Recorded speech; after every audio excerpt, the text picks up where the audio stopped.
السلام علیکم دوستو، امید ہے آپ سب خیریت سے ہوں گے اور جہاں بھی ہوں گے اپنے اہل خانہ سمیت خوش بھی ہوں گے اور محفوظ بھی۔ شکریہ دوستو، آج ہم کشمیر کے مسئلے پر بات کریں گے جو کہ برصغیر کے سب سے بڑے اور پیچیدہ سیاسی مسائل میں سے ایک ہے۔ یہ مسئلہ کئی دہائیوں سے بھارت اور پاکستان کے درمیان تنازع کا سبب بنا ہوا ہے۔ اس کے علاوہ کشمیر کے عوام بھی اس تنازع کی وجہ سے شدید مشکلات کا سامنا کر رہے ہیں۔ دوستو، 1947 میں برصغیر کی تقسیم کے وقت یعنی انڈیا اور پاکستان کی تقسیم کے وقت کشمیر ایک آزاد ریاست تھی جس کے حکمران مہاراجہ ہری سنگھ تھے۔ تقسیم کے وقت کشمیر کی حیثیت پر ایک معاہدہ طے نہیں پایا اور مہاراجہ نے بھارت کے ساتھ الحاق کر لیا۔ اس کے بعد سے کشمیر ایک متنازع علاقہ بن گیا جس پر بھارت اور پاکستان دونوں نے دعویٰ کیا۔ بھارتی نقطہ نظر کے مطابق کشمیر اس کا اٹوٹ انگ ہے اور اس کی سالمیت کا حصہ ہے۔ بھارتی حکومت کا موقف ہے کہ کشمیر کا الحاق بھارت کے ساتھ قانونی طور پر ہوا تھا اور اس پر کسی قسم کا سوال نہیں اٹھایا جا سکتا۔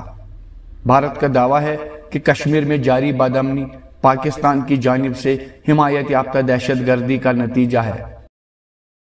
پاکستان کی نقطہ نظر کے مطابق کشمیر ایک متنازع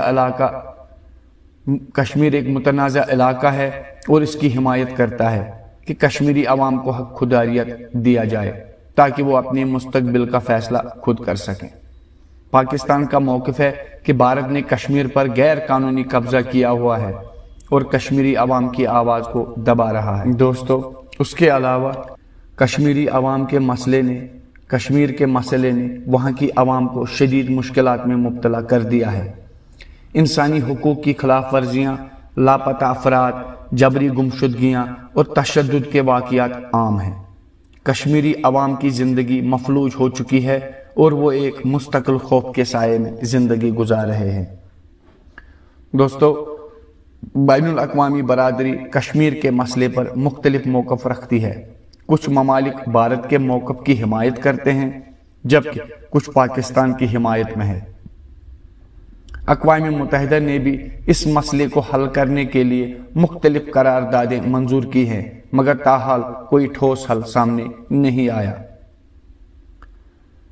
نتیجہ، کشمیر کا مسئلہ ایک پیچیدہ اور حساس مسئلہ ہے جس کا حل تلاش کرنا ضروری ہے تاکہ وہاں کے عوام کو امن اور خوشحالی نصیب ہو۔ لائن آف کنٹرول، جسے LOC بھی کہا جاتا ہے، 1972 کے شملہ ایگریمنٹ کے تحت قائم کی گئی تھی۔ یہ کشمیر کے متنازع علاقے میں بھارت اور پاکستان کے درمیان حد بندی ہے۔ یہ خطہ ہمیشہ سے دونوں ممالک کے درمیان کشیدگی کا باعث رہا اور اکثر یہاں جھڑپیں ہوتی رہتی ہیں۔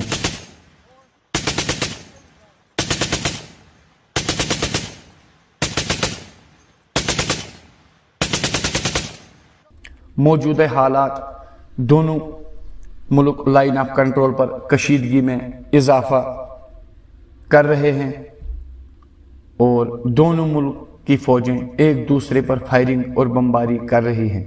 اس کی وجہ سے نہ صرف فوجی جوان بلکہ عام شہری بھی متاثر ہو رہے ہیں۔ کشمیر کا مسئلہ دونوں ممالک کے درمیان بنیادی تنازع ہے۔ بھارت کا دعویٰ ہے کہ کشمیر اس کا حصہ ہے جبکہ پاکستان اسے متنازع علاقہ مانتا ہے۔ دونوں ممالک ایک دوسرے پر سرحد پار حملوں کے الزامات لگاتے ہیں جس کی وجہ سے کشیدگی بڑھتی ہے۔ عالمی سطح پر بھی دونوں ممالک پر دباؤ ہوتا ہے کہ وہ مسئلہ کشمیر کو حل کریں، لیکن کوئی بھی ملک اپنے موقف سے پیچھے ہٹنے کو تیار نہیں ہے۔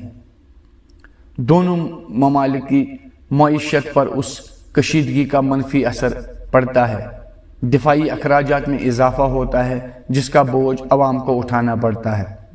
انسانی جانوں کا نقصان، فوجیوں اور عام شہریوں کی جانیں ضائع ہوتی ہیں اور لوگوں کے گھروں کو نقصان پہنچتا ہے۔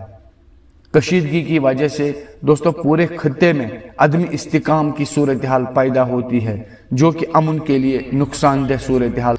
دونوں ممالک کو مذاکرات کے ذریعے مسائل کو حل کرنے کی کوشش کرنی چاہیے